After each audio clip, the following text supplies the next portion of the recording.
I've always kind of felt like what a lot of people call an existential crisis, I call a spiritual awakening, you know.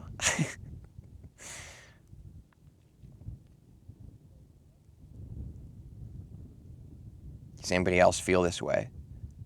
Because I can tell there's not something wrong happening in my life. I can't define it. I can't put it into a box. I can't even understand it anymore.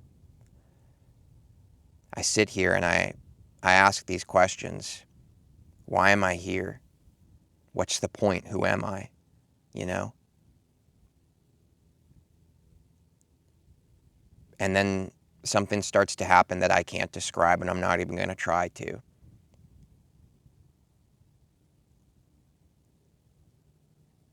But it's like every time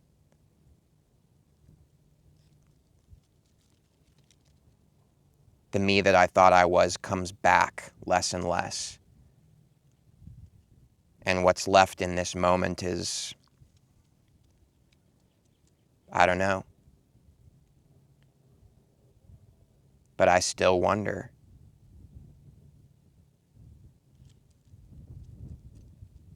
And that wondering is authentic. So I sit here in it and I ask,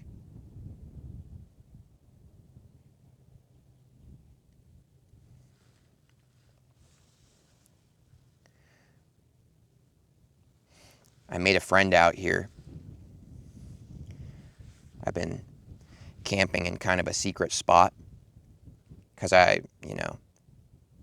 have a history of kind of tending to avoid people. And I've started to realize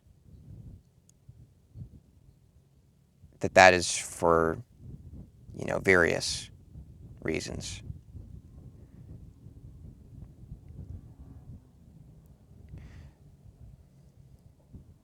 But I met this person out here,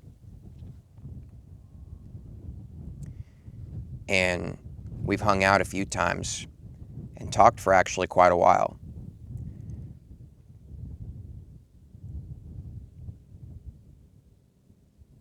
And she said to me, she was honest. She said, I think you have some anger problems, I think you've got some anger that you need to work through. And I sat with that for quite a while, reflecting, being present with that. And I realized that I am a little bit angry. A little bit. Raise your hand if you've ever seen one of my videos go live where I am clearly furious.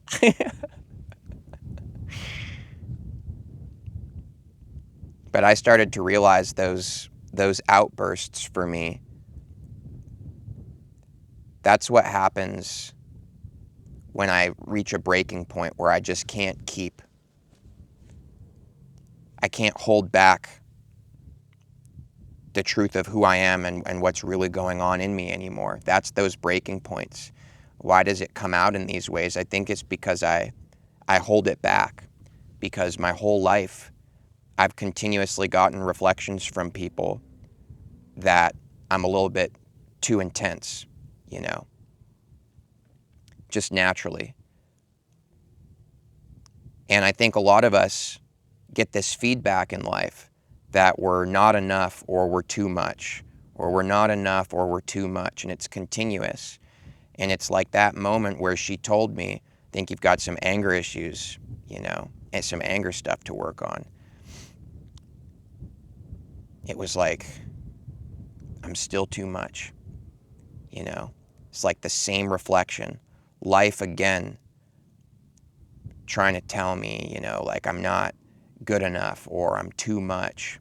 And that's not really what she was doing. I actually really appreciate the conversations I have with her. We're just honest with each other.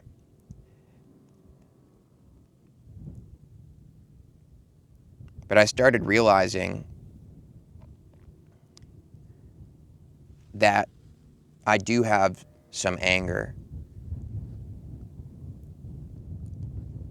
Mostly because it kind of feels like the world my whole life has been trying to force me to be something. Always trying to shape me and nudge me in a certain direction and put me in a box, tell me who I'm supposed to be. And it's been like that my whole life. Has anybody else ever felt that? The pain of that, the suffering of that, the anger, the despair of living in a world where it is experienced time and time again that we're not allowed to be who we are. You know, I got scared very early on in my life when I was young because there's always been something in me, just like I know there's always been something in you. And whenever I set that truth in me free, it was just always clear that people didn't like it, you know. I got beat a few times. And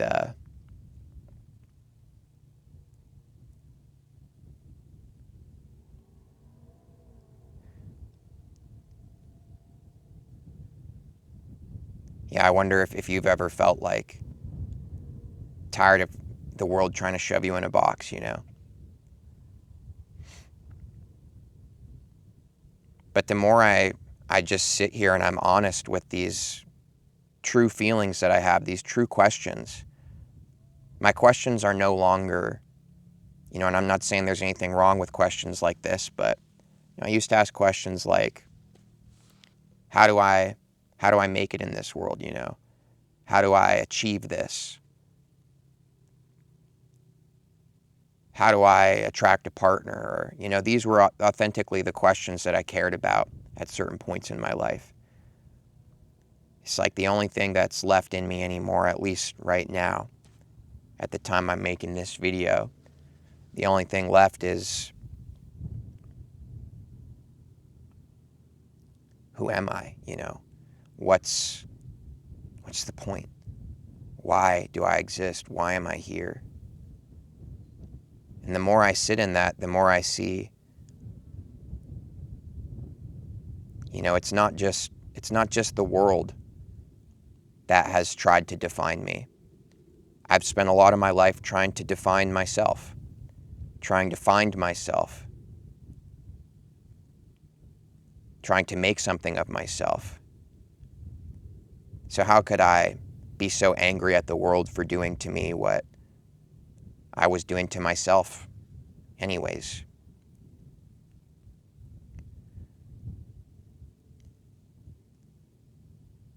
I'm not saying there aren't real issues going on in our cultures and societies that are problematic or in the ways that we're raised.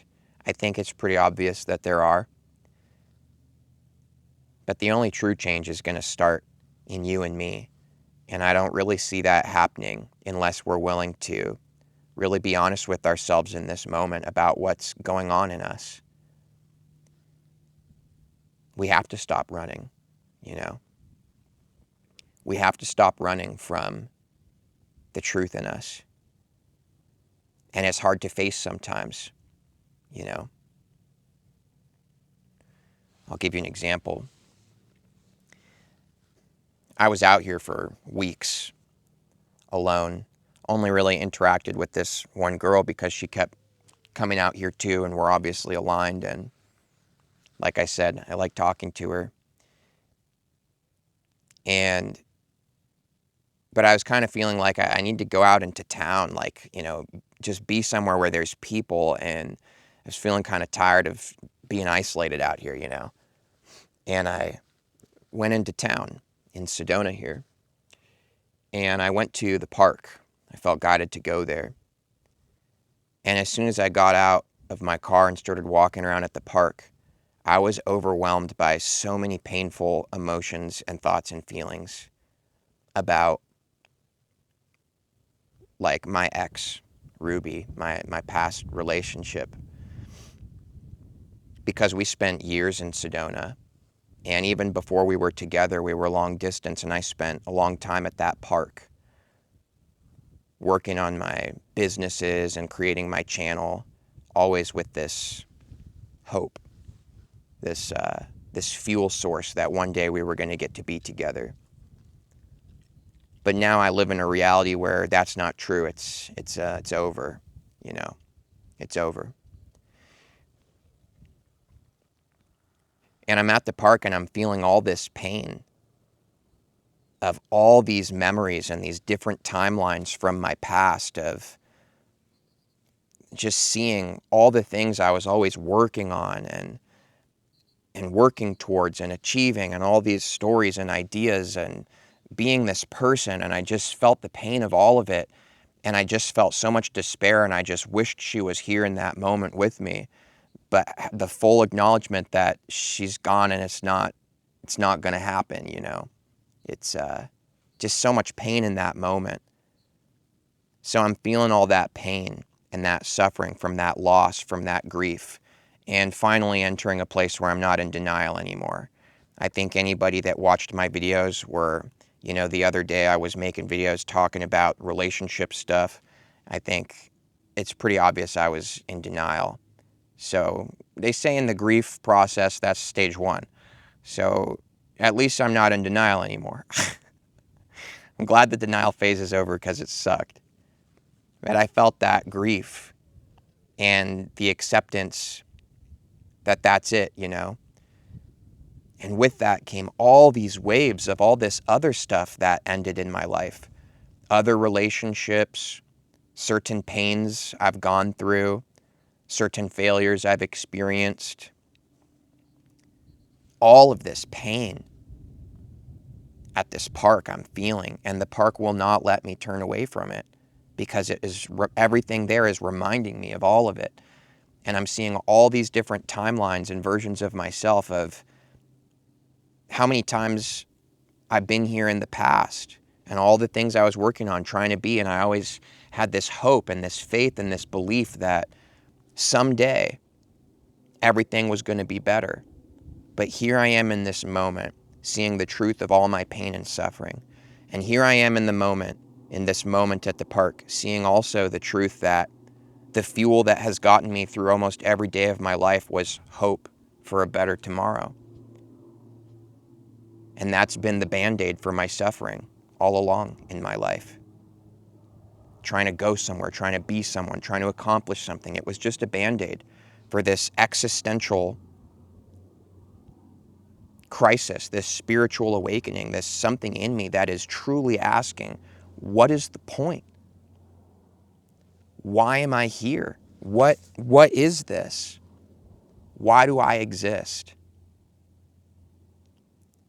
And I wanted to leave the park more than anything to get away from that pain. I was like, I'm going back out isolating in the desert where it's safe and I don't have to face this.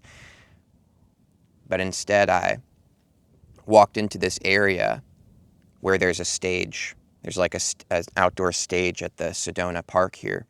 It's called like Posse Grounds or something. If any of you watching this happen to live in Sedona, you know what I'm talking about. So I walk over there and I stand there and I'm having these flashbacks and these memories of this event that Ruby threw there years ago. She decided that she wanted to throw festival events, and this was the first one she ever did. And it's like I could see it all happening, and I started to feel all this pain of this, realizing that that's when a major drift started happening in our relationship for me. It's like there was like a timestamp there where something changed. I'm not saying it was because she started doing festivals, but I'm saying something happened there. Some kind of internal choice or frequency change put us both on different paths, and that's when it started. That's what I really started to see. And I'm seeing all this and feeling all the pain of it. Like, damn, it was a lot of pain. And I was like, I don't want to stand in this area with this stage. It's too painful to see this, witnessing all these feelings, like, and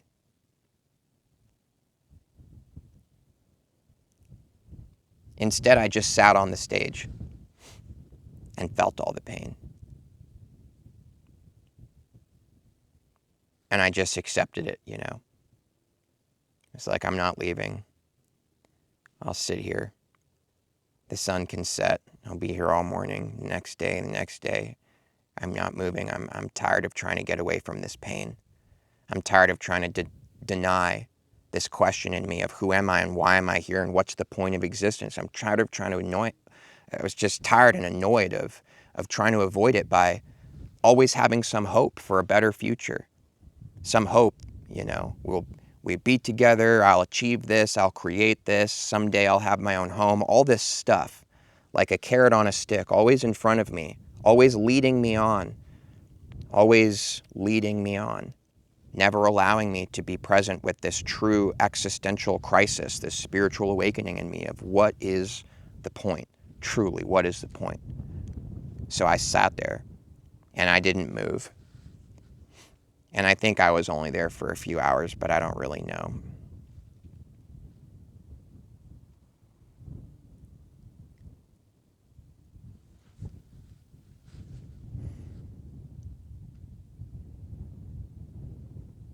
I can't tell you that I got the answer to my questions sitting there.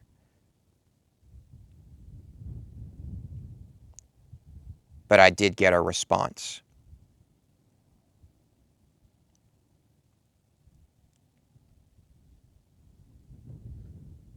I don't know how to explain it.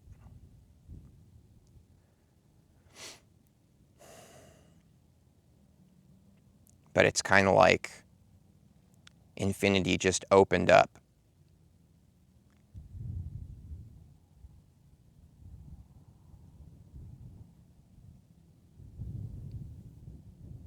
And I could palpably experience, for me, it's just not just a thought or a concept. It's like I experienced this.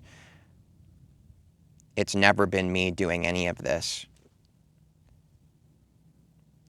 For lack of a better explanation or word for it, it's divine, It's been God all along. It's like everything just being in that, God's been the one doing everything. I'm not the one living or suffering or breathing, It's just God doing it through all of us. This giant divine orchestration. And that my pain and suffering is so often fixed on the idea that this is me and I'm the one doing it. I'm the one experiencing this. I'm the one trying to make this happen. I'm the one going here. I'm the one going there. And when infinite opened up, it's like, oh, no, I'm not. It's God doing all of it. So I didn't get an answer, to be honest with you. I don't have some answer. Hey, everyone, here's the purpose of life. But I did get a response. I sat there in that moment and I was honest and I was present. And I didn't turn my pain and suffering. I didn't turn it into anger. I didn't turn it into sadness. I didn't turn it into anything. I just sat with it and started to see that it was actually less of pain and more of just the intensity of existing. Like, to exist is intense, To be here is, like, really intense. And I think it's so intense that we come up with these stories for ourselves so that we can compartmentalize reality, and we start wearing costumes and identities and beliefs and stories. And that all pulls us away from the intensity of existence that you witness in this moment when you're really here in it. It is intense to exist, and it's scary. It's a lot. It's powerful too, though.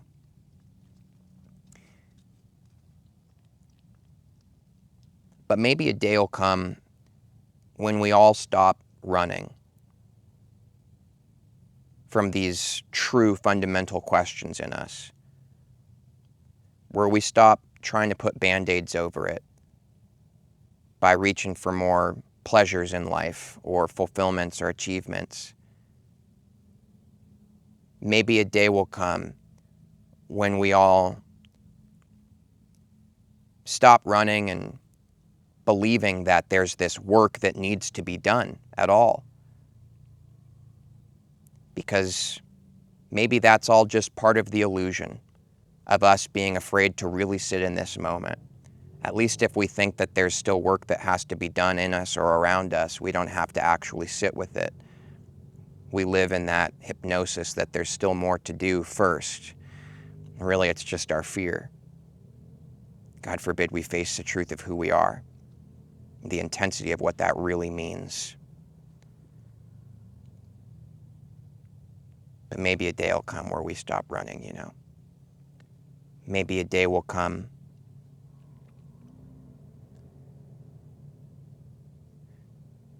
when we actually just accept this. And maybe that's when something real begins. Maybe that point in that moment is a doorway to a freedom that we can't define, because freedom by nature is not definable. You can't put it in a box. You can't define it. You can't hold it to something. You just let it be what it is. So let this moment be what it is. You know what? I'm not saying this as a rebuke to the girl I was speaking to. Actually, if it were not for her, I would not have had the profound experience I just had yesterday. Like, whoa. I don't mean it as a rebuke, but you know what? Sometimes I'm angry. Sometimes I'm sad, you know. Sometimes I feel a whole lot of love, and sometimes I feel pain. But maybe my pain and my sadness and my anger isn't something that needs to be fixed. Maybe it's just like the love and the peace and the bliss. Maybe everything is like everything. Maybe it's all the same one unification. And maybe we can just call it, let it be. Let it be, let it be, let it be. Words of wisdom. It's okay to be here in this moment. I know that we have to face certain things that we might not want to when we're actually here in the moment. But the door to freedom is right here. And for me, I'm personally at a point where I just really don't desire keeping up the illusion, that band-aid of now pursue this, now work towards that, now attract a new partner, or all this stuff that comes into your mind as hope, carrot dangled on a stick. I'm not interested anymore. No more carrots on sticks for me. Freedom. Freedom. That's where I'm at. Freedom.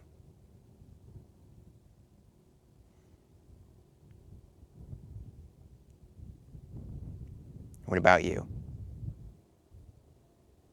I'm really asking you. Where are you at? Are you here?